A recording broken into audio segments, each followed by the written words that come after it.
Pada mulanya, Allah menciptakan langit dan bumi. Bumi belum berbentuk dan kosong. Gelap gulita menutupi samudra raya. Dan roh Allah melayang-layang di atas permukaan air. Berfirmanlah Allah, "Jadilah terang." Lalu terang itu jadi. Allah melihat bahwa terang itu baik. Lalu dipisahkannyalah terang itu dari gelap.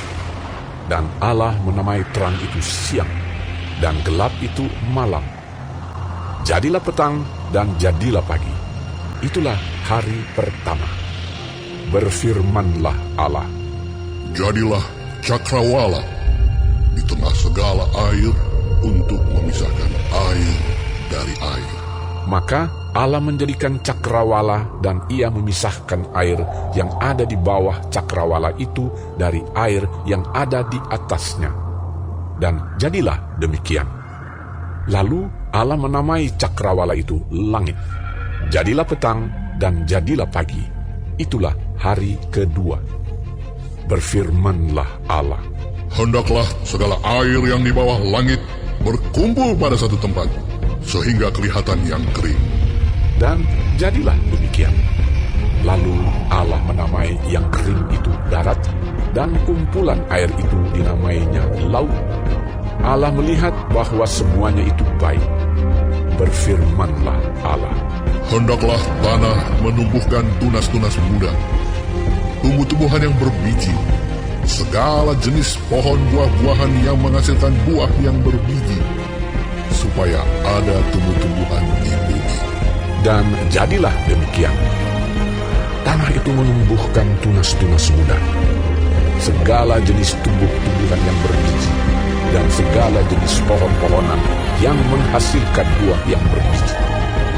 Allah melihat bahwa semuanya itu baik. Jadilah petang dan jadilah pagi. Itulah hari ketiga. Berfirmanlah Allah, "Jadilah benda-benda penerang pada cakrawala untuk memisahkan siang dari malam. Biarlah benda-benda penerang itu jadi tanda yang menunjukkan masa-masa yang tetap dan hari-hari dan tahun-tahun. Dan sebagai penerang pada cakrawala, biarlah benda-benda itu menerangi bumi." Dan jadilah demikian. Maka Allah menjadikan kedua benda penerang yang besar itu, yakni yang lebih besar untuk menguasai siang dan yang lebih kecil untuk menguasai malam, dan menjadikan juga bintang-bintang. Allah menaruh semuanya itu di cakrawala untuk menerangi bumi, dan untuk menguasai siang dan malam, dan untuk memisahkan terang dari gelap. Allah melihat bahwa semuanya itu baik. Jadilah petang dan jadilah pagi. Itulah hari keempat. Berfirmanlah Allah, "Hendaklah dalam air berkeriapan makhluk yang hidup, dan hendaklah burung berterbangan di atas bumi melintasi cakrawala." Maka Allah menciptakan binatang-binatang laut yang besar, dan segala jenis makhluk hidup yang bergerak, yang berkeriapan dalam air, dan segala jenis burung yang bersayap. Allah melihat bahwa semuanya itu baik. Lalu Allah memberkati semuanya itu. Firman-Nya, "Berkembang biaklah dan bertambah banyaklah, serta penuhilah air dalam laut, dan hendaklah burung-burung di bumi bertambah banyak." Jadilah petang dan jadilah pagi. Itulah hari kelima. Berfirmanlah Allah, "Hendaklah bumi mengeluarkan segala jenis makhluk yang hidup, ternak dan binatang melata, dan segala jenis binatang liar." Dan jadilah demikian. Allah menjadikan segala jenis binatang liar dan segala jenis ternak dan segala jenis binatang melata di muka bumi. Allah melihat bahwa semuanya itu baik. Berfirmanlah Allah, "Baiklah kita menjadikan manusia menurut gambar dan rupa kita, supaya mereka berkuasa atas ikan-ikan di laut dan burung-burung di udara, dan atas ternak, dan atas seluruh bumi, dan atas segala binatang melata yang merayap di bumi." Maka Allah menciptakan manusia itu menurut gambarnya, menurut gambar Allah diciptakannya dia. Laki-laki dan perempuan diciptakannya mereka. Allah memberkati mereka. Lalu Allah berfirman kepada mereka, Beranak cuculah dan bertambah banyak. Penuhilah bumi dan taklukkanlah itu. Berkuasalah atas ikan-ikan di laut dan burung-burung di udara, dan atas segala binatang yang merayap di bumi. Berfirmanlah Allah, Lihatlah, aku memberikan kepadamu segala tumbuh-tumbuhan yang berbiji di seluruh bumi, dan segala pohon-pohonan yang buahnya berbiji, itulah akan menjadi makananmu. Tetapi kepada segala binatang di bumi, dan segala burung di udara, dan segala yang merayap di bumi yang bernyawa, kuberikan segala tumbuh-tumbuhan hijau menjadi makanannya. dan jadilah demikian. Maka Allah melihat segala yang dijadikannya itu sungguh amat baik. Jadilah petang dan jadilah pagi. Itulah hari ke-6.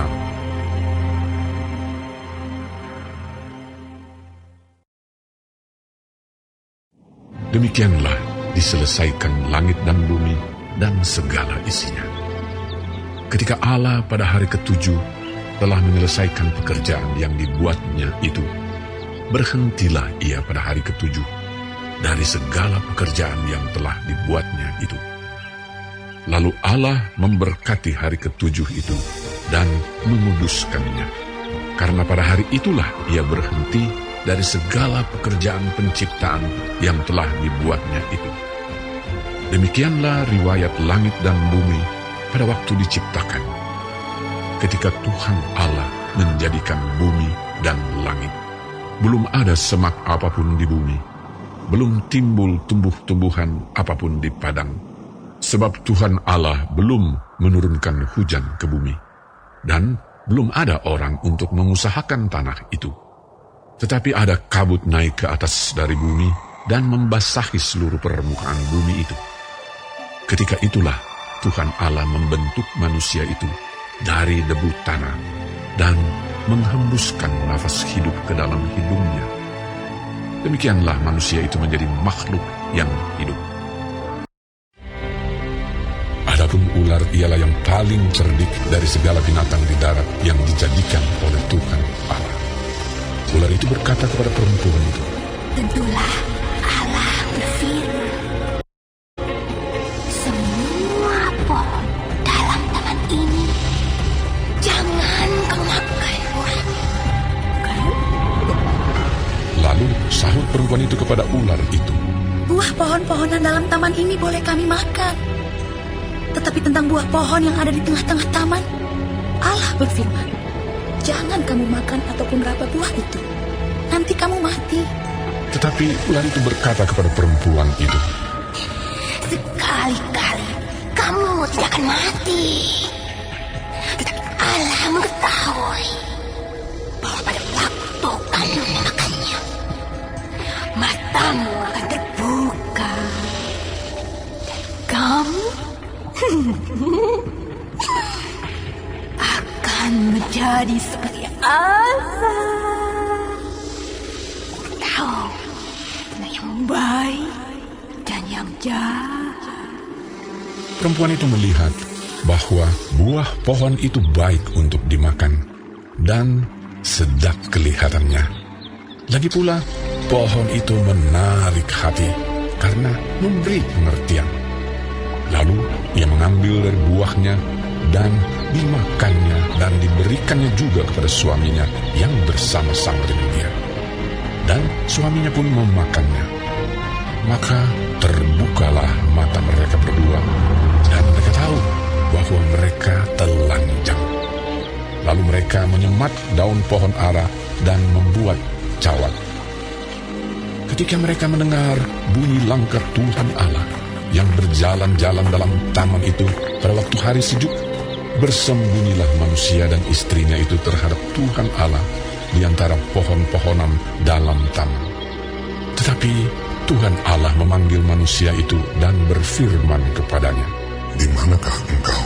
Ia menjawab, Ketika aku mendengar bahwa engkau ada dalam taman ini, aku menjadi takut karena aku telanjang. Sebab itu, aku bersembunyi Firman-Nya, Siapakah yang memberitahukan kepadamu bahwa engkau telanjang? Apakah engkau makan dari buah pohon yang kularang engkau makan itu? manusia itu menjawab, Perempuan yang kau tempatkan di sisiku, dialah yang memberi dari buah pohon itu kepadaku. Maka ku makan. Kemudian berfirmanlah Tuhan Allah kepada perempuan itu. Apakah yang telah kau perbuat ini? Jawab perempuan itu, Ular itu yang memperdayakan aku, maka ku makan. lalu berfirmanlah Tuhan Allah kepada ular itu. Karena engkau berbuat demikian, terkutuklah engkau di antara segala ternak dan di antara segala binatang hutan. Dengan perutmu lah engkau akan menjalar, dan debu tanahlah akan kau makan seumur hidupmu. Aku akan mengadakan permusuhan antara engkau dan perempuan ini, antara keturunanmu dan keturunannya. Keturunannya akan meremukkan kepalamu, dan engkau akan meremukkan tumitnya. Firman-Nya kepada perempuan itu, Susah payahmu waktu mengandung akan kubuat sangat banyak. Dengan kesakitan engkau akan melahirkan anakmu. Namun engkau akan berahi kepada suamimu, dan ia akan berkuasa atasmu. lalu firman-Nya kepada manusia itu, Karena engkau mendengarkan perkataan istrimu, dan memakan dari buah pohon yang telah kuperintahkan kepadamu, jangan makan daripadanya. Maka terkutuklah tanah karena engkau. Dengan bersusah payah, engkau akan mencari rezekimu dari tanah seumur hidupmu. Semak duri dan rumput duri yang akan dihasilkannya bagimu, dan tumbuh-tumbuhan di padang akan menjadi makananmu.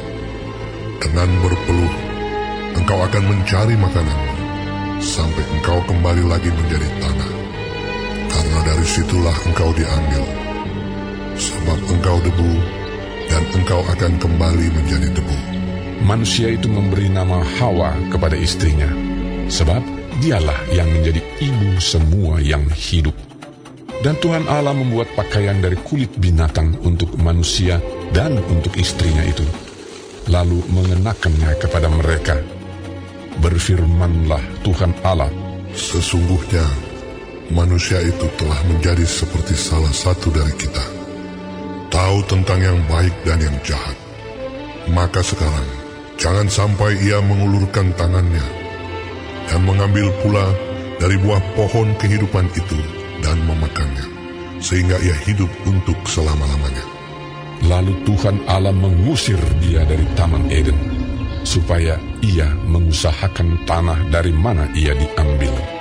Ia menghalau manusia itu, dan di sebelah timur Taman Eden ditempatkannya beberapa kerub dengan pedang yang bernyala-nyala dan menyambar-nyambar untuk menjaga jalan ke pohon kehidupan. Kemudian manusia itu bersetubuh dengan Hawa, istrinya, dan mengandunglah perempuan itu, lalu melahirkan Kain. Maka kata perempuan itu, Aku telah mendapat seorang anak laki-laki dengan pertolongan Tuhan. selanjutnya dilahirkannyalah Habel, adik Kain.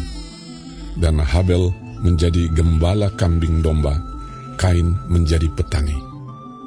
Setelah beberapa waktu lamanya, maka Kain mempersembahkan sebagian dari hasil tanah itu kepada Tuhan sebagai korban persembahan.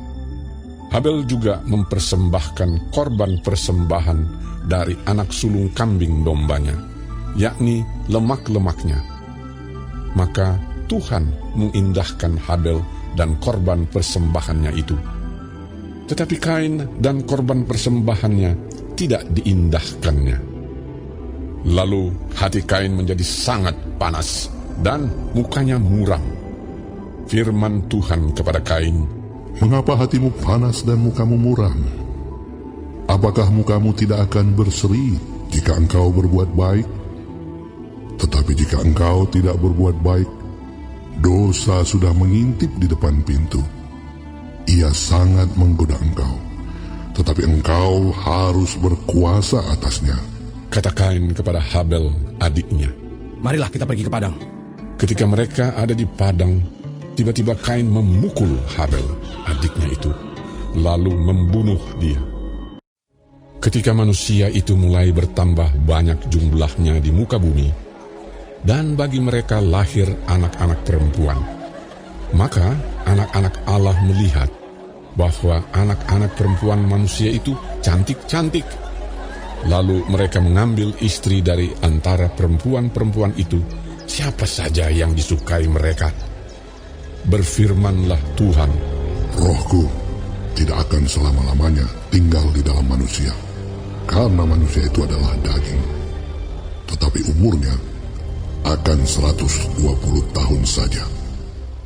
pada waktu itu orang-orang raksasa ada di bumi.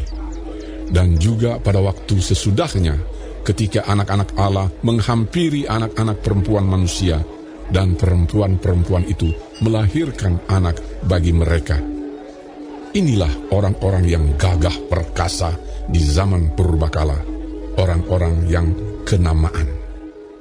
Ketika dilihat Tuhan bahwa kejahatan manusia besar di bumi, dan bahwa segala kecenderungan hatinya selalu membuahkan kejahatan semata-mata, maka menyesallah Tuhan bahwa Ia telah menjadikan manusia di bumi, dan hal itu memilukan hatinya.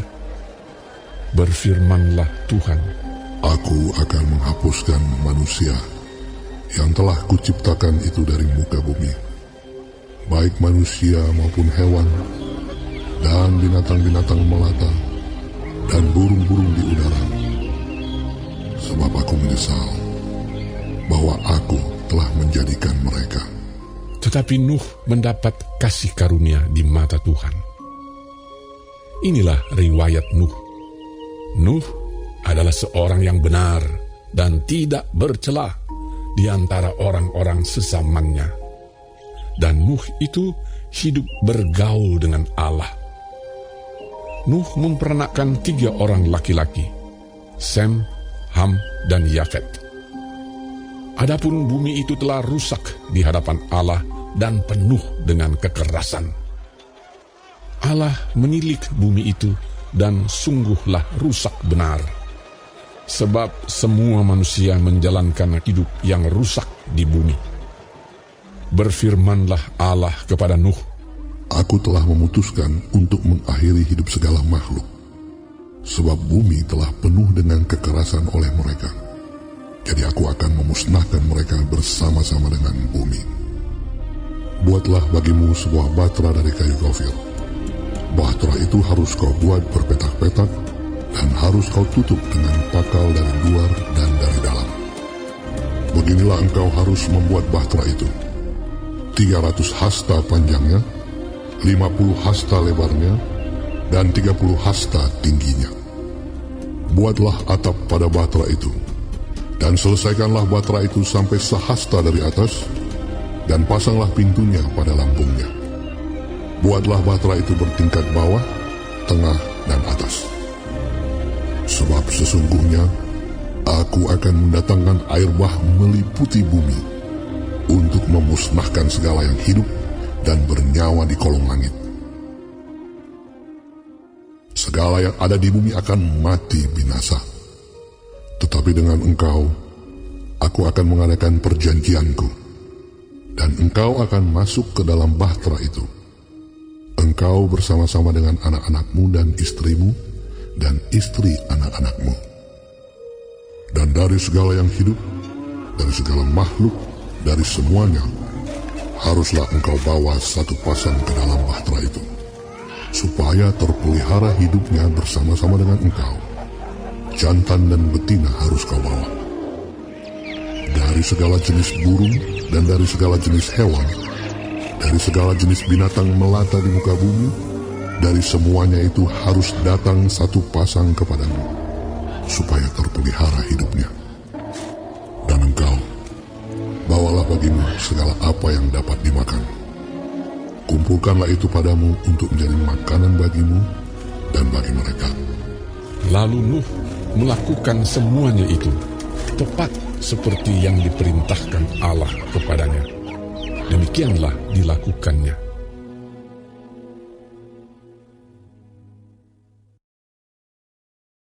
Nuh berumur 600 tahun ketika air bah datang meliputi bumi. Masuklah Nuh ke dalam bahtera itu bersama-sama dengan anak-anaknya dan istrinya dan istri anak-anaknya karena air bah itu. Dari binatang yang tidak haram dan yang haram, dari burung-burung dan dari segala yang merayap di muka bumi, datanglah sepasang mendapatkan Nuh ke dalam bahtera itu, jantan dan betina, seperti yang diperintahkan Allah kepada Nuh. Setelah 7 hari datanglah air bah meliputi bumi. Pada waktu umur Nuh 600 tahun, pada bulan yang kedua, pada hari yang ke-17 bulan itu, pada hari itulah terbelah segala mata air samudera raya yang dahsyat dan terbukalah tingkap-tingkap di langit. Dan turunlah hujan lebat meliputi bumi 40 hari 40 malam lamanya. Pada hari itu juga masuklah Nuh serta Sem, Ham dan Yafet, anak-anak Nuh dan istri Nuh dan ketiga istri anak-anaknya bersama-sama dengan dia ke dalam bahtera itu. Mereka itu dan segala jenis binatang liar dan segala jenis ternak dan segala jenis binatang melata yang merayap di bumi dan segala jenis burung, yakni segala yang berbulu bersayap. Dari segala yang hidup dan bernyawa datanglah sepasang mendapatkan Nuh ke dalam bahtera itu. Dan yang masuk itu adalah jantan dan betina dari segala yang hidup, seperti yang diperintahkan Allah kepada Nuh. Lalu Tuhan menutup pintu bahtera itu di belakang Nuh. 40 hari lamanya air bah itu meliputi bumi. Air itu naik dan mengangkat bahtera itu sehingga melampung tinggi dari bumi. Ketika air itu makin bertambah-tambah dan naik dengan hebatnya di atas bumi, terapung-apunglah bahtera itu di muka air. Dan air itu sangat hebatnya bertambah-tambah meliputi bumi, dan ditutupinya segala bumi tinggi di seluruh kolong langit. Sampai 15 hasta di atasnya bertambah-tambah air itu, sehingga gunung-gunung ditutupinya. Lalu mati binasalah segala yang hidup, yang bergerak di bumi, burung-burung, ternak dan binatang liar, dan segala binatang merayap yang berkeriapan di bumi, serta semua manusia. Matilah segala yang ada nafas hidup dalam hidupnya, segala yang ada di darat. Demikianlah dihapuskan Allah segala yang ada, segala yang di muka bumi, baik manusia maupun hewan dan binatang melata dan burung-burung di udara, sehingga semuanya itu dihapuskan dari atas bumi. Hanya Nuh yang tinggal hidup dan semua yang bersama-sama dengan dia dalam bahtera itu. Dan berkuasalah air itu di atas bumi 150 hari lamanya.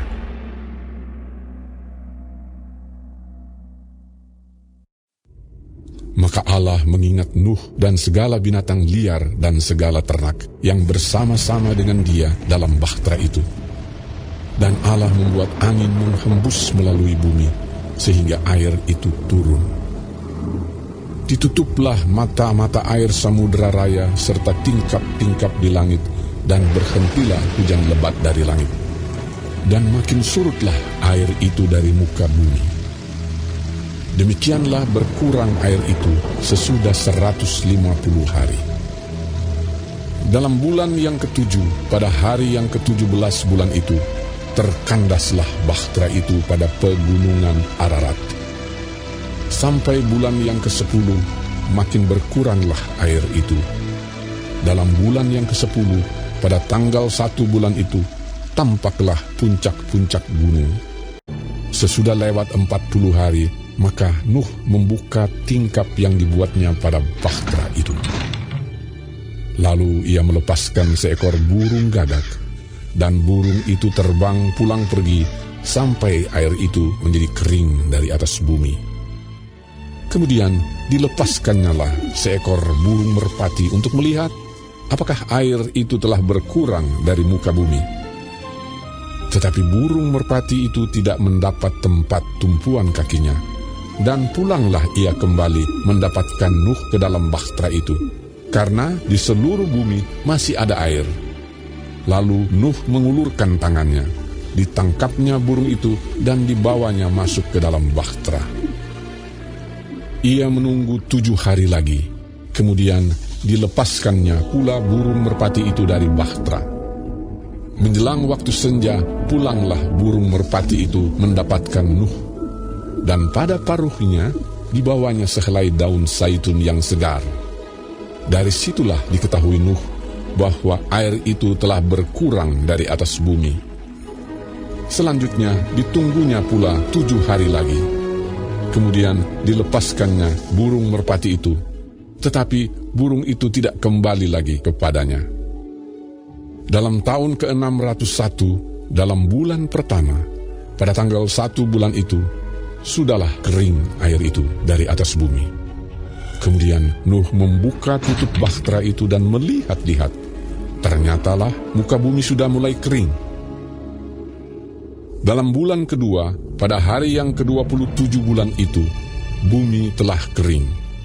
Lalu Allah memberkati Nuh dan anak-anaknya, serta berfirman kepada mereka, Beranak cuculah, dan bertambah banyaklah, serta penuhilah bumi. Akan takut dan akan gentar kepadamu segala binatang di bumi dan segala burung di udara, segala yang bergerak di muka bumi dan segala ikan di laut. Ke dalam tanganmu lah semuanya itu diserahkan.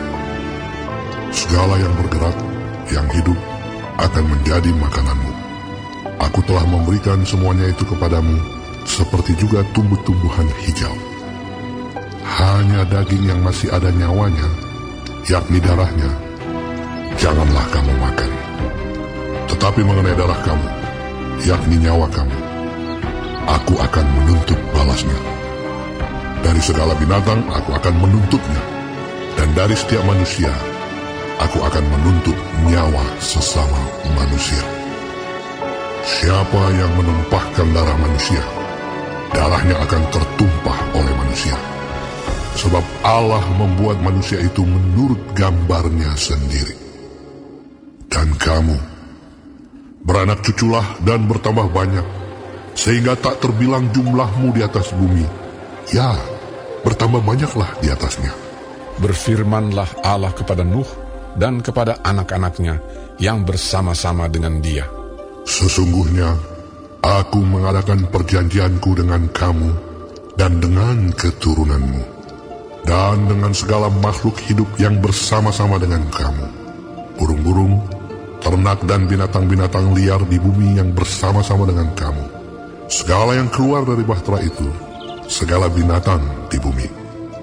Maka kuadakan perjanjianku dengan kamu, bahwa sejak ini tidak ada yang hidup yang akan dilenyapkan oleh air bah lagi, dan tidak akan ada lagi air bah untuk memusnahkan bumi. Dan Allah berfirman, Inilah tanda perjanjian yang kuadakan antara aku dan kamu, serta segala makhluk yang hidup, yang bersama-sama dengan kamu, turun-temurun, untuk selama-lamanya. Busurku kutaruh di awan, supaya itu menjadi tanda perjanjian antara aku dan bumi. Apabila kemudian kudatangkan awan di atas bumi, dan busur itu tampak di awan, maka aku akan mengingat perjanjianku yang telah ada antara aku dan kamu, serta makhluk yang hidup, segala yang bernyawa, sehingga segenap air tidak lagi menjadi air bah untuk memusnahkan segala yang hidup. Jika busur itu ada di awan, maka aku akan melihatnya, sehingga aku mengingat perjanjianku yang kekal antara Allah dan segala makhluk yang hidup, segala makhluk yang ada di bumi. berfirmanlah Allah kepada Nuh, Inilah tanda perjanjian yang kuadakan antara aku dan segala makhluk yang ada di bumi. anak-anak Nuh yang keluar dari bahtera ialah Sem, Ham, dan Yafet. Ham adalah bapa Kanaan. Yang tiga inilah anak-anak Nuh, dan dari mereka inilah tersebar penduduk seluruh bumi. Adapun seluruh bumi satu bahasanya dan satu logatnya. Maka berangkatlah mereka ke sebelah timur dan menjumpai tanah datar di tanah Sinear. Lalu menetaplah mereka di sana. Mereka berkata seorang kepada yang lain, "Marilah kita membuat batu bata dan membakarnya baik-baik." Lalu bata itulah dipakai mereka sebagai batu dan tergala-gala sebagai tanah liat. Juga kata mereka, "Marilah kita dirikan bagi kita sebuah kota dengan sebuah menara yang puncaknya sampai ke langit. Dan marilah kita cari nama, supaya kita jangan terserak ke seluruh bumi." Lalu turunlah Tuhan untuk melihat kota dan menara yang didirikan oleh anak-anak manusia itu. Dan ia berfirman, Mereka ini satu bangsa dengan satu bahasa untuk semuanya. Ini barulah permulaan usaha mereka. Mulai dari sekarang, apapun juga yang mereka rencanakan, tidak ada yang tidak akan dapat terlaksana. Baiklah kita turun dan mengacau balaukan di sana bahasa mereka, sehingga mereka tidak mengerti lagi bahasa masing-masing. Demikianlah mereka diserahkan Tuhan dari situ ke seluruh bumi, dan mereka berhenti mendirikan kota itu. Itulah sebabnya sampai sekarang nama kota itu disebut Babel, karena disitulah dikacau balaukan Tuhan bahasa seluruh bumi, dan dari situlah mereka diserahkan Tuhan ke seluruh bumi. Inilah keturunan Terah. Terah memperanakan Abram, Nahor, dan Haran. Dan Haran memperanakan Lot. Ketika Terah ayahnya masih hidup, matilah Haran di negeri kelahirannya di Ur Kasdim. Abram dan Nahor kedua-duanya kawin. Nama istri Abram ialah Sarai, dan nama istri Nahor ialah Milka. Anak Haran ayah Milka dan Yiska. Sarai itu mandul, tidak mempunyai anak. Lalu Terah membawa Abram anaknya, serta cucunya, Lot, yaitu anak Haran, dan Sarai menantunya, istri Abram, anaknya. Ia berangkat bersama-sama dengan mereka dari Ur Kasdim untuk pergi ke tanah Kanaan. Lalu sampailah mereka ke Haran dan menetap di sana. Umur Terah ada 205 tahun, lalu ia mati di Haran. Berfirmanlah Tuhan kepada Abram, Pergilah dari negerimu, dan dari sanak saudaramu, dan dari rumah bapamu ini ke negeri yang akan kutunjukkan kepadamu. Aku akan membuat engkau menjadi bangsa yang besar, dan memberkati engkau serta membuat namamu masyhur, dan engkau akan menjadi berkat. Aku akan memberkati orang-orang yang memberkati engkau, dan mengutuk orang-orang yang mengutuk engkau. Dan olehmu, semua kaum di muka bumi akan mendapat berkat. Lalu pergilah Abram seperti yang difirmankan Tuhan kepadanya. Dan Lot pun ikut bersama-sama dengan dia. Abram berumur 75 tahun ketika ia berangkat dari Haran. Abram membawa Sarai istrinya dan Lot anak saudaranya, dan segala harta benda yang didapat mereka, dan orang-orang yang diperoleh mereka di Haran. Mereka berangkat ke tanah Kanaan, lalu sampai di situ.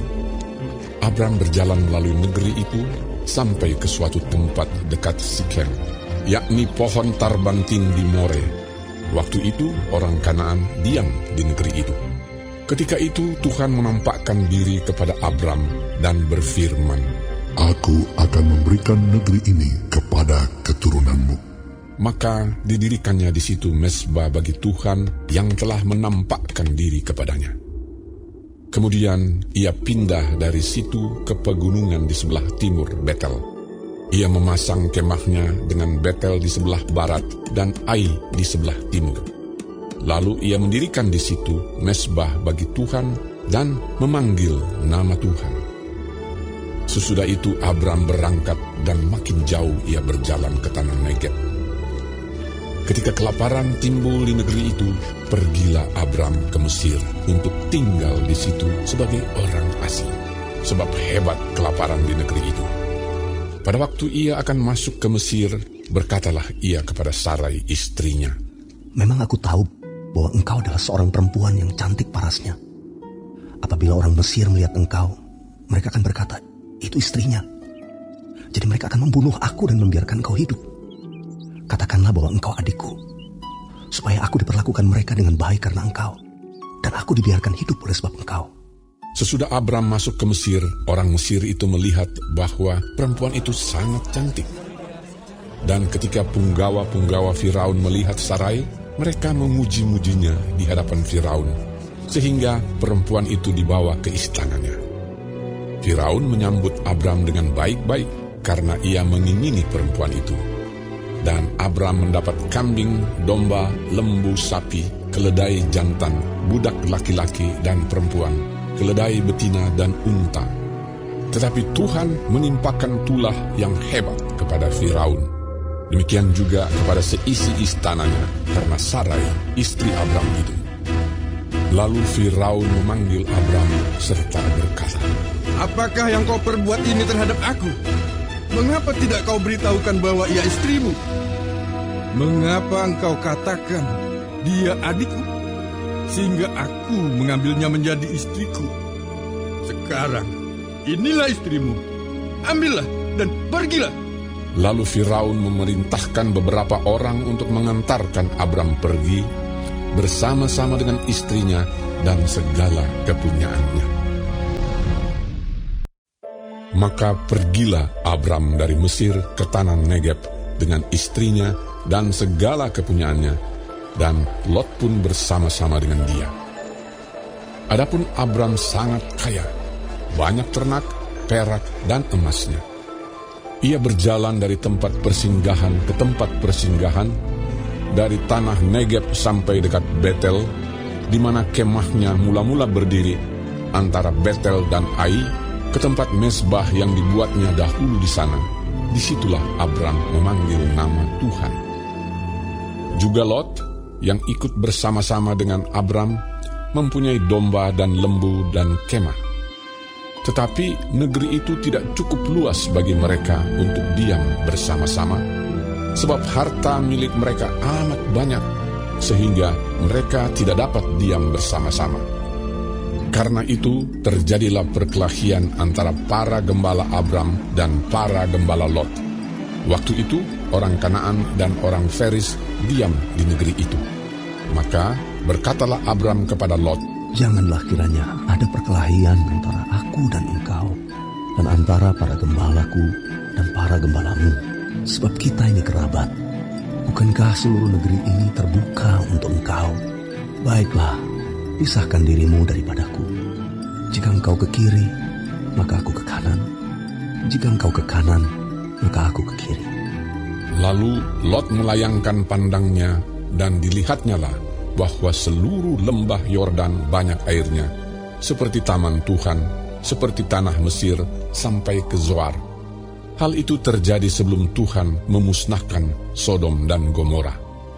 Sebab itu Lot memilih baginya seluruh lembah Yordan itu. Lalu ia berangkat ke sebelah timur dan mereka berpisah. Abram menetap di tanah Kanaan, tetapi Lot menetap di kota-kota lembah Yordan dan berkemah di dekat Sodom. Adapun orang Sodom sangat jahat dan berdosa terhadap Tuhan.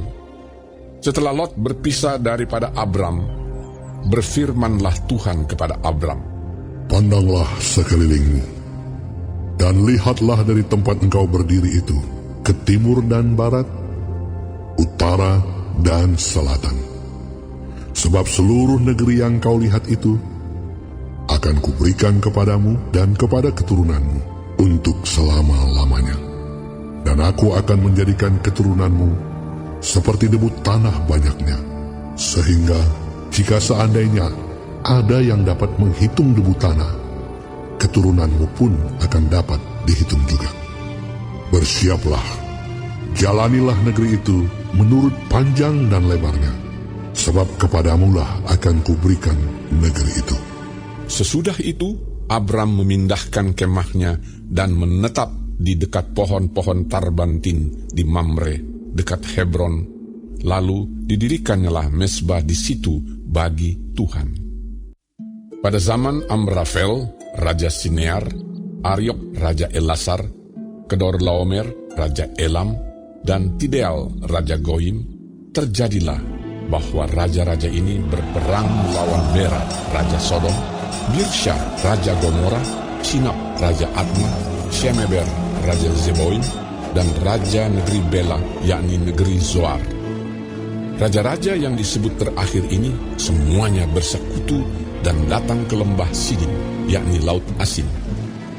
12 tahun lamanya mereka takluk kepada Kedorlaomer, tetapi dalam tahun yang ke-13 mereka memberontak.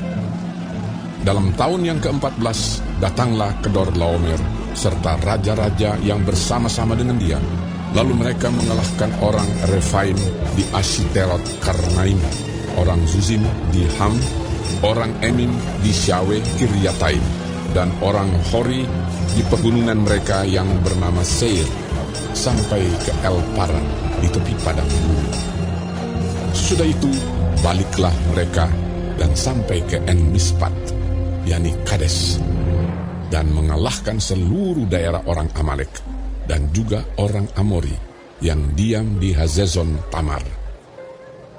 Lalu keluarlah raja negeri Sodom, raja negeri Gomora, raja negeri Adma, raja negeri Zeboim, dan raja negeri Bela, yakni negeri Zoar, dan mengatur barisan perangnya melawan mereka di lembah Sidim, melawan Kedorlaomer, Raja Elam, Tideal, Raja Goyim, Amrafel, Raja Sinear, dan Ariok, Raja Elasar, 4 raja lawan 5. Di lembah Sidim itu, di mana-mana ada sumur aspal.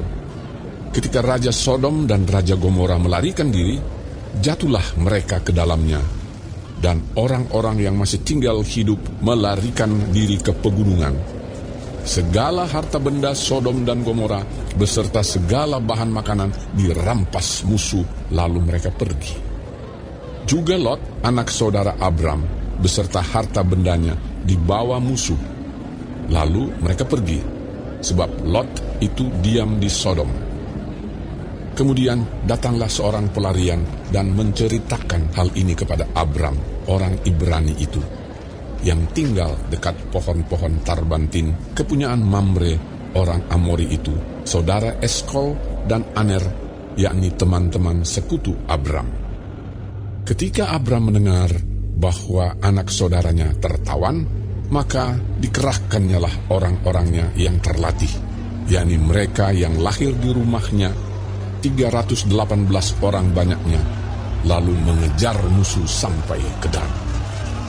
Dan pada waktu malam berbagilah mereka, ia dan hamba-hambanya itu, untuk melawan musuh. Mereka mengalahkan dan mengejar musuh sampai ke Hoba di sebelah utara Damsyik. Dibawanyalah kembali segala harta benda itu, juga Lot anak saudaranya itu, serta harta bendanya dibawanya kembali. Demikian juga perempuan-perempuan dan orang-orangnya. Setelah Abram kembali dari mengalahkan Kedorlaomer dan para raja yang bersama-sama dengan dia, maka keluarlah Raja Sodom menyongsong dia ke lembah Syawe, yakni lembah raja.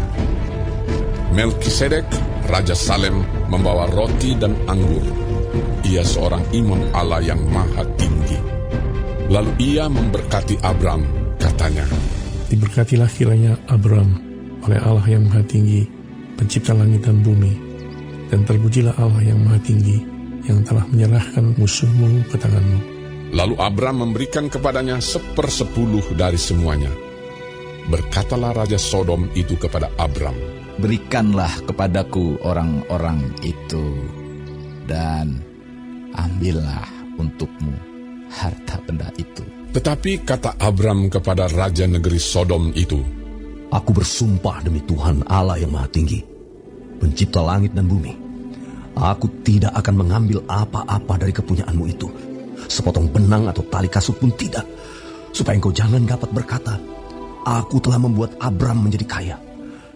Kalau aku, jangan sekali-kali. Hanya apa yang telah dimakan oleh bujang-bujang ini, dan juga bagian orang-orang yang pergi bersama-sama dengan aku, yakni Aner, Eskol, dan Mamre. Biarlah mereka itu mengambil bagiannya masing-masing. Kemudian datanglah firman Tuhan kepada Abram dalam suatu penglihatan. Janganlah takut, Abram. Akulah perisaimu. Upahmu akan sangat besar. Abram menjawab, Ya Tuhan Allah, apakah yang akan Engkau berikan kepadaku? Karena aku akan meninggal dengan tidak mempunyai anak. Dan yang akan mewarisi rumahku ialah Eliezer, orang Damsyik itu. Lagi kata Abram, Engkau tidak memberikan kepadaku keturunan, sehingga seorang hambaku nanti menjadi ahli warisku. tetapi datanglah firman Tuhan kepadanya demikian. Orang ini tidak akan menjadi ahli warismu, melainkan anak kandungmu. Dialah yang akan menjadi ahli warismu. Lalu Tuhan membawa Abram keluar serta berfirman, Coba lihat ke langit. Hitunglah bintang-bintang, jika engkau dapat menghitungnya. Maka firman-Nya kepadanya, Demikianlah banyaknya nanti keturunanmu. Lalu percayalah Abram kepada Tuhan, maka Tuhan memperhitungkan hal itu kepadanya sebagai kebenaran. Lagi firman Tuhan kepadanya, Akulah Tuhan yang membawa engkau keluar dari Ur Kasdim untuk memberikan negeri ini kepadamu menjadi milikmu. Kata Abram, Ya Tuhan Allah, dari manakah aku tahu bahwa aku akan memilikinya?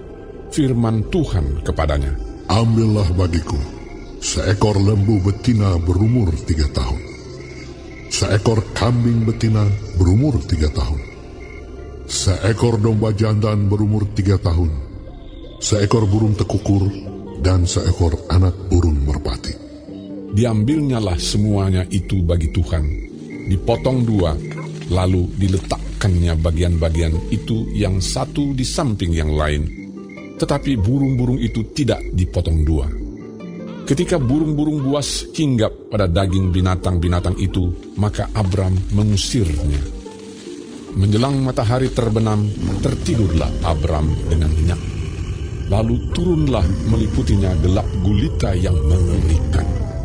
Firman Tuhan kepada Abram, Ketahuilah dengan sesungguhnya bahwa keturunanmu akan menjadi orang asing dalam suatu negeri yang bukan kepunyaan mereka, dan bahwa mereka akan diperbudak dan dianiaya 400 tahun lamanya.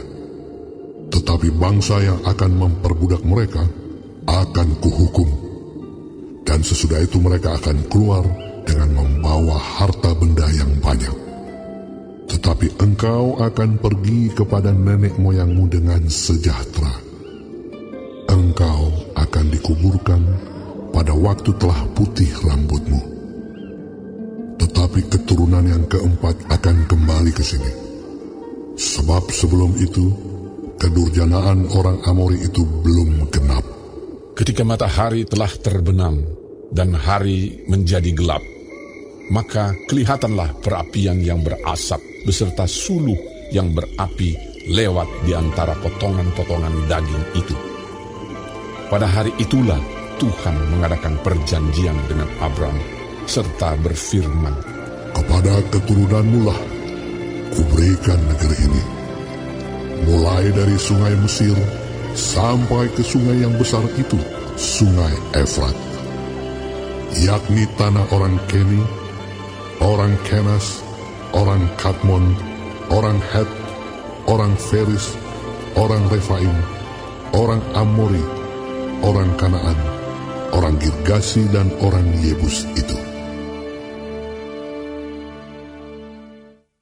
Adapun Sarai, istri Abram itu tidak beranak. Ia mempunyai seorang hamba perempuan, orang Mesir, Hagar namanya. Berkatalah Sarai kepada Abram, Engkau tahu, Tuhan tidak memberi aku melahirkan anak. Karena itu, baiklah hampiri hambaku itu. Mungkin oleh dialah aku dapat memperoleh seorang anak. Dan Abram mendengarkan perkataan Sarai. Jadi Sarai, istri Abram itu, mengambil Hagar, hambanya, orang Mesir itu, yakni ketika Abram telah 10 tahun tinggal di tanah Kanaan, lalu memberikannya kepada Abram, suaminya, untuk menjadi istrinya. Abram menghampiri Hagar, lalu mengandunglah perempuan itu. Ketika Hagar tahu bahwa ia mengandung, maka ia memandang rendah akan nyonyanya itu. Lalu berkatalah Sarai kepada Abram, "Penghinaan yang kuderita ini adalah tanggung jawabmu. Akulah yang memberikan hambaku ke pangkuanmu. Tetapi baru saja ia tahu bahwa ia mengandung. Ia memandang rendah akan aku. Tuhan kiranya yang menjadi hakim antara aku dan engkau." Kata Abram kepada Sarai, "Hambamu itu di bawah kekuasaanmu. Perbuatlah kepadanya apa yang kau pandang baik." Lalu Sarai menindas Hagar, sehingga ia lari meninggalkannya. Lalu malaikat Tuhan menjumpainya dekat suatu mata air di padang gurun, yakni dekat mata air di jalan ke Syur. Katanya, "Hagar, hamba Sarai, dari manakah datangmu dan kemanakah pergimu?" Jawabnya, "Aku lari meninggalkan Sarai, nyonyaku." Lalu kata malaikat Tuhan itu kepadanya, "Kembalilah kepada nyonyamu, biarkanlah engkau ditindas di bawah kekuasaannya." Lagi kata malaikat Tuhan itu kepadanya, "Aku akan membuat sangat banyak keturunan, sehingga tidak dapat dihitung karena banyaknya." Selanjutnya kata malaikat Tuhan itu kepadanya, "Engkau mengandung dan akan melahirkan seorang anak laki-laki, dan akan menamainya Ismail, sebab Tuhan telah mendengar tentang penindasan atasmu itu. Seorang laki-laki yang lakunya seperti keledai liar. Demikianlah nanti anak itu. Tangannya akan melawan tiap-tiap orang, dan tangan tiap-tiap orang akan melawan dia. Dan di tempat kediamannya, ia akan menentang semua saudaranya." Kemudian Hagar menamakan Tuhan yang telah berfirman kepadanya itu dengan sebutan, "Engkaulah El Roi." Sebab katanya, "Bukankah di sini kulihat dia yang telah melihat aku?" Sebab itu sumur tadi disebutkan orang Sumur Lahai Roi, letaknya antara Kades dan Beret. Lalu Hagar melahirkan seorang anak laki-laki bagi Abram, dan Abram menamai anak yang dilahirkan Hagar itu Ismail. Abram berumur 86 tahun ketika Hagar melahirkan Ismail baginya. Ketika Abram berumur 99 tahun, maka Tuhan menampakkan diri kepada Abram dan berfirman kepadanya, "Akulah Allah yang Maha Kuasa. Hiduplah di hadapanku dengan tidak bercela. Aku akan mengadakan perjanjian antara aku dan engkau, dan aku akan membuat engkau sangat banyak." Lalu sujudlah Abram, dan Allah berfirman kepadanya, "Dari pihakku, inilah perjanjianku dengan engkau. Engkau akan menjadi bapa sejumlah besar bangsa. Karena itu, namamu bukan lagi Abram, melainkan Abraham. Karena engkau telah kutetapkan menjadi bapa sejumlah besar bangsa. Aku akan membuat engkau beranak cucu sangat banyak. Engkau akan kubuat menjadi bangsa-bangsa, dan daripadamu akan berasal raja-raja. Aku akan mengadakan perjanjian antara aku dan engkau, serta keturunanmu turun-temurun, menjadi perjanjian yang kekal, supaya aku menjadi Allahmu dan Allah keturunanmu. Kepadamu dan kepada keturunanmu akan kuberikan negeri yang kau diami sebagai orang asing, yakni seluruh tanah Kanaan akan kuberikan menjadi milikmu untuk selama-lamanya. Dan aku akan menjadi Allah mereka."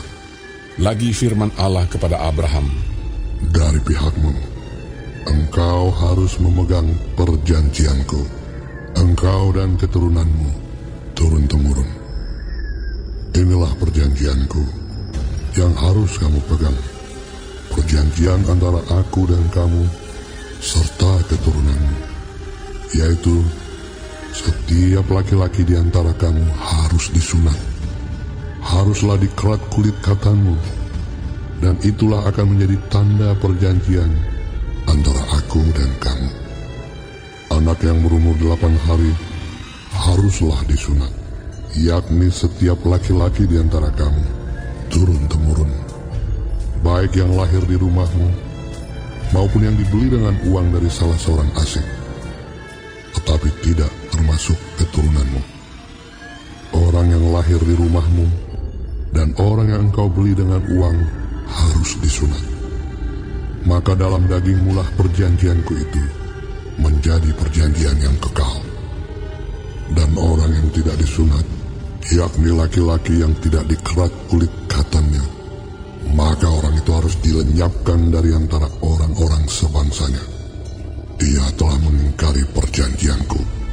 Selanjutnya Allah berfirman kepada Abraham, tentang istrimu Sarai, janganlah engkau menyebut dia lagi Sarai, tetapi Sarah, itulah namanya.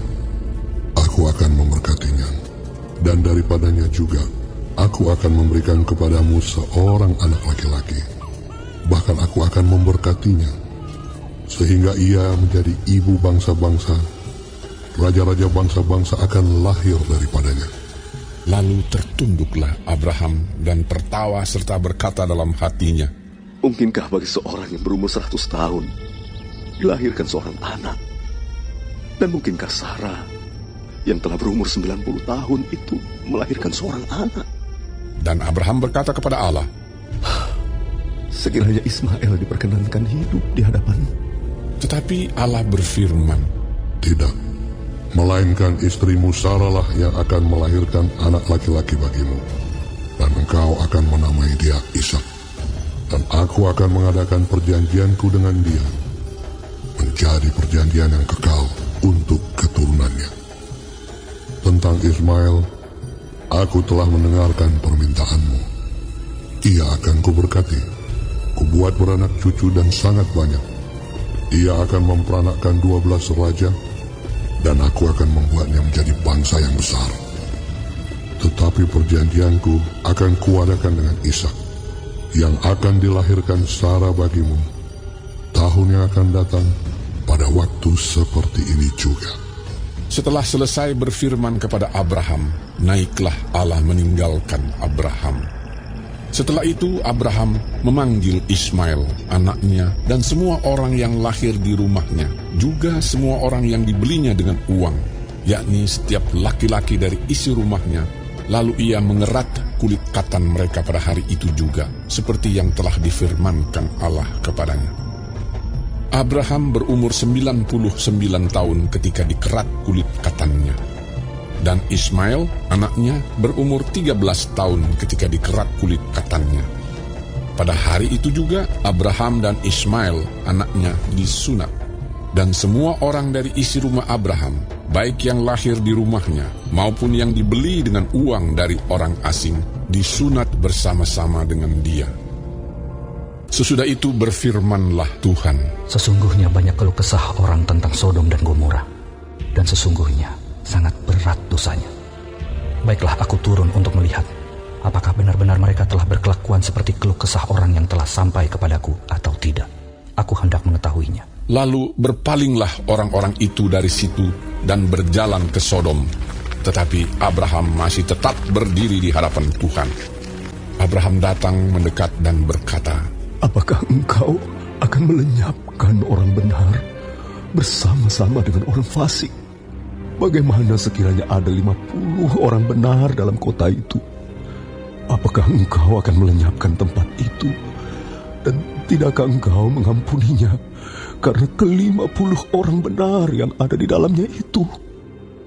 Jauhlah kiranya daripadamu untuk berbuat demikian, membunuh orang benar bersama-sama dengan orang fasik, sehingga orang benar itu seolah-olah sama dengan orang fasik. Jauhlah kiranya yang demikian daripadamu. Masakan hakim segenap bumi tidak menghukum dengan adil? Tuhan berfirman, jika ku dapati 50 orang benar dalam kota Sodom, aku akan mengampuni seluruh tempat itu karena mereka. Abraham menyahut, sesungguhnya aku telah memberanikan diri berkata kepada Tuhan, walaupun aku debu dan abu, sekiranya kurang 5 orang dari 50 orang benar itu, apakah engkau akan memusnahkan seluruh kota itu karena yang 5 itu. Firman-Nya, Aku tidak memusnahkannya jika kudapati 45 di sana. lagi Abraham melanjutkan perkataannya kepadanya. Sekiranya 40 didapati di sana. Firman-Nya, Aku tidak akan berbuat demikian karena yang 40 itu. Katanya, janganlah kiranya Tuhan murka kalau aku berkata sekali lagi. Sekiranya 30 didapati di sana. Firman-Nya, Aku tidak akan berbuat demikian jika kudapati 30 di sana. Katanya, sesungguhnya aku telah memberanikan diri berkata kepada Tuhan, sekiranya 20 didapati di sana. Firman-Nya, Aku tidak akan memusnahkannya karena yang 20 itu. Katanya, janganlah kiranya Tuhan murka kalau aku berkata lagi sekali ini saja. Sekiranya 10 didapati di sana. Firman-Nya, Aku tidak akan memusnahkannya karena yang 10 itu. Lalu pergilah Tuhan setelah ia selesai berfirman kepada Abraham, dan kembalilah Abraham ke tempat tinggalnya. Lalu kedua orang itu berkata kepada Lot, Siapakah kamu yang ada di sini lagi? Menantu atau anakmu laki-laki, anakmu perempuan, atau siapa saja kamu di kota ini? Bawalah mereka keluar dari tempat ini, sebab kami akan memusnahkan tempat ini. Karena banyak keluh kesah orang tentang kota ini di hadapan Tuhan. Sebab itulah Tuhan mengutus kami untuk memusnahkannya. Keluarlah Lot, lalu berbicara dengan kedua bakal menantunya, yang akan kawin dengan kedua anaknya perempuan.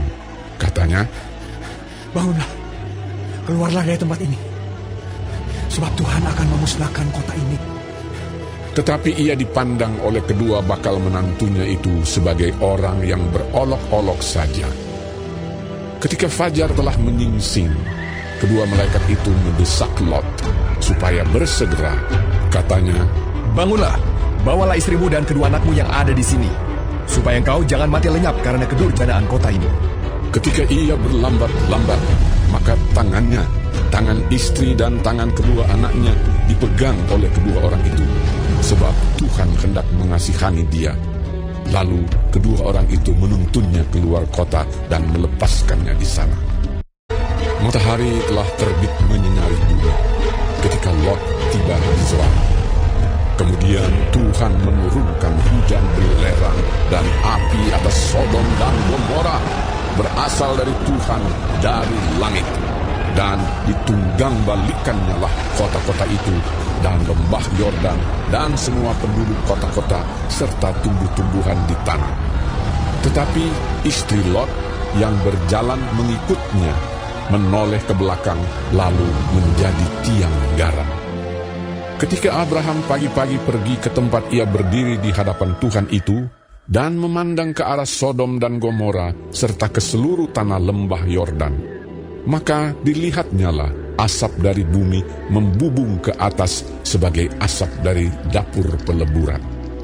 Demikianlah pada waktu Allah memusnahkan kota-kota di lembah Yordan dan menunggang balikkan kota-kota kediaman Lot, maka Allah ingat kepada Abraham, lalu dikeluarkannyalah Lot dari tengah-tengah tempat yang ditunggang balikkan itu. Pergilah Lot dari Zoar, dan ia menetap bersama-sama dengan kedua anaknya perempuan di pegunungan, sebab ia tidak berani tinggal di Zoar. Maka diamlah ia dalam suatu gua beserta kedua anaknya. Tuhan memperhatikan Sarah seperti yang difirmankannya, dan Tuhan melakukan kepada Sarah seperti yang dijanjikannya. Maka mengandunglah Sarah, lalu ia melahirkan seorang anak laki-laki bagi Abraham dalam masa tuanya, pada waktu yang telah ditetapkan sesuai dengan firman Allah kepadanya. Abraham menamai anaknya yang baru lahir itu Ishak, yang dilahirkan Sarah baginya. Kemudian Abraham menyunat Ishak, anaknya itu, ketika berumur 8 hari, seperti yang diperintahkan Allah kepadanya. Adapun Abraham berumur 100 tahun ketika Ishak anaknya lahir baginya. Berkatalah Sarah, Allah telah membuat aku tertawa. Setiap orang yang mendengarnya akan tertawa karena aku. Lagi katanya, Siapakah tadinya yang dapat mengatakan kepada Abraham, Sarah menyusui anak? Namun, aku telah melahirkan seorang anak laki-laki baginya pada masa tuanya. Bertambah besarlah anak itu dan ia disapih. Lalu Abraham mengadakan perjamuan besar pada hari Ishak disapih itu.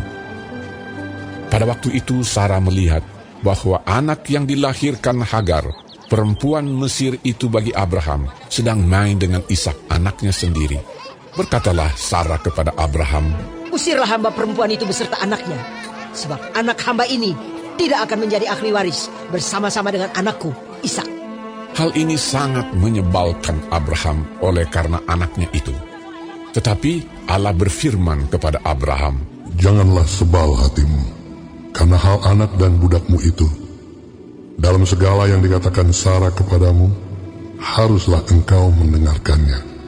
Sebab yang akan disebut keturunanmu, ialah yang berasal dari Ishak.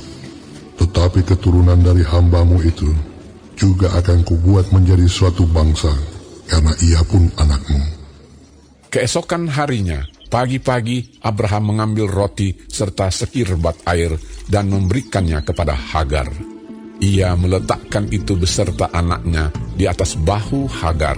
Kemudian disuruhnyalah perempuan itu pergi. Maka pergilah Hagar dan mengembara di padang gurun Beersheba. Ketika air yang dikirbat itu habis, dibuangnyalah anak itu ke bawah semak-semak, dan ia duduk agak jauh, kira-kira sepemanah jauhnya, sebab katanya, Tidak tahan aku melihat anak itu mati. Sedang ia duduk di situ, menangislah ia dengan suara nyaring. Allah mendengar suara anak itu, lalu malaikat Allah berseru dari langit kepada Hagar, katanya kepadanya, Apakah yang kau susahkan, Hagar? Janganlah takut. Sebab Allah telah mendengar suara anak itu dari tempat ia terbaring. Bangunlah, angkatlah anak itu, dan bimbinglah dia, sebab aku akan membuat dia menjadi bangsa yang besar.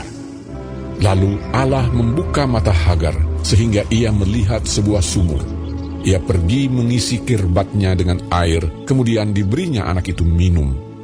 Allah menyertai anak itu, sehingga ia bertambah besar. Ia menetap di padang gurun dan menjadi seorang pemanah. Maka tinggallah ia di padang gurun Paran, dan ibunya mengambil seorang istri baginya dari tanah Mesir.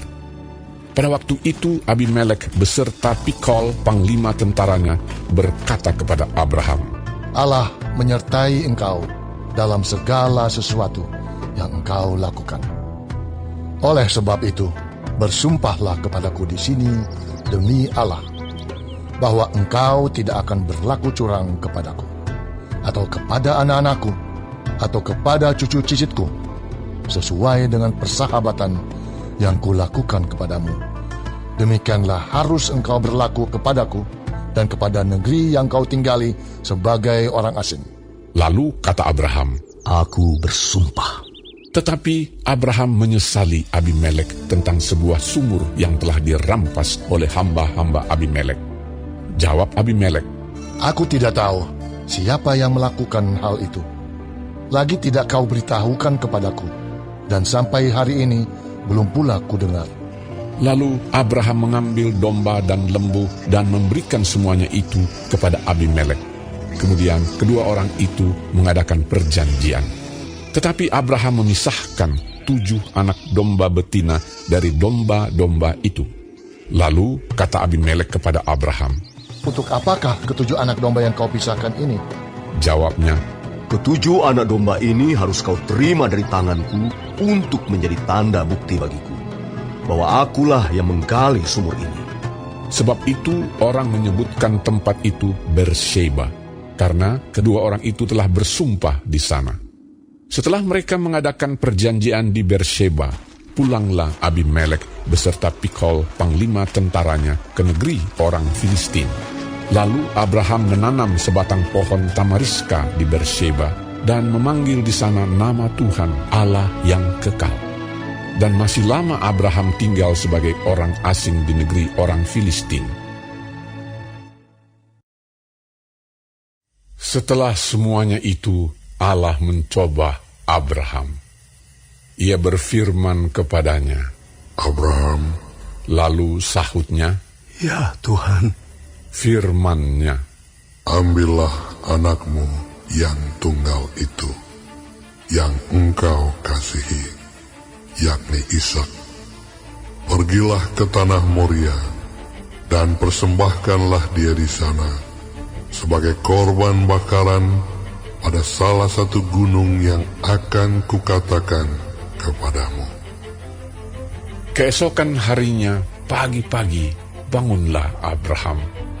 Ia memasang pelana keledainya dan memanggil 2 orang bujangnya, beserta Ishak, anaknya.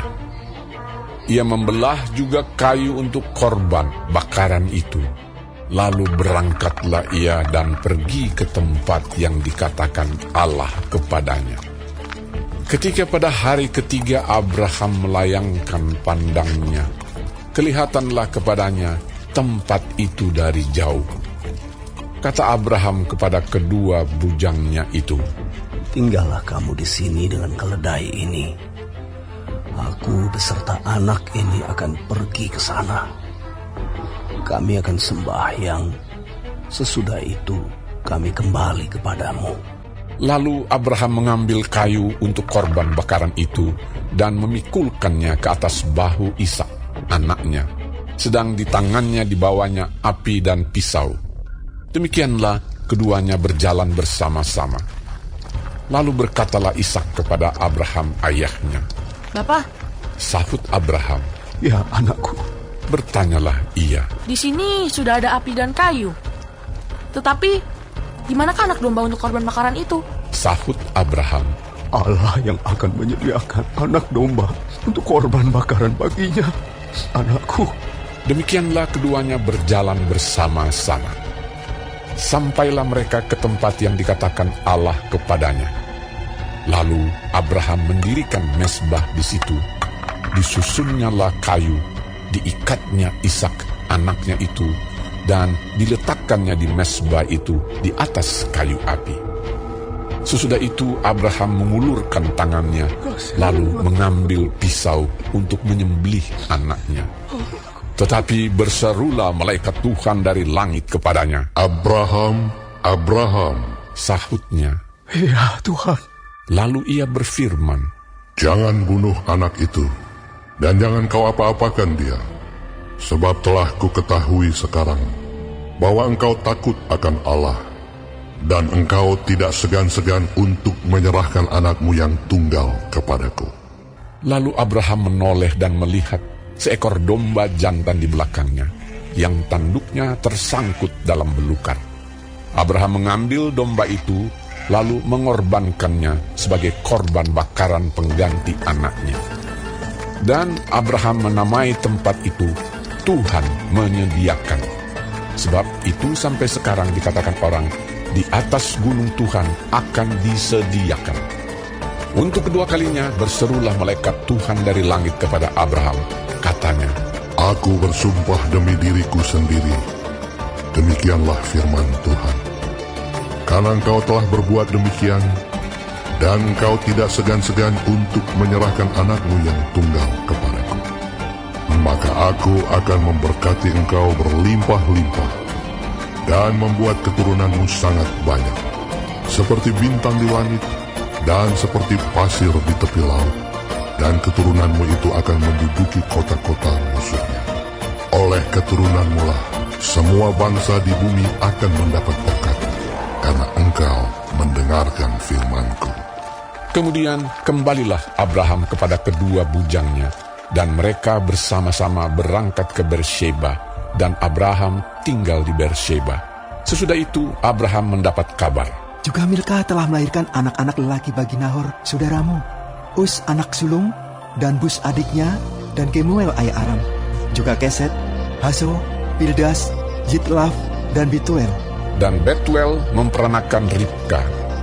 Kedelapan orang inilah dilahirkan Milka bagi Nahor, saudara Abraham itu. Dan gundik Nahor yang namanya Reuma melahirkan anak juga, yakni Tebah, Gaham, Tahash, dan Maakah.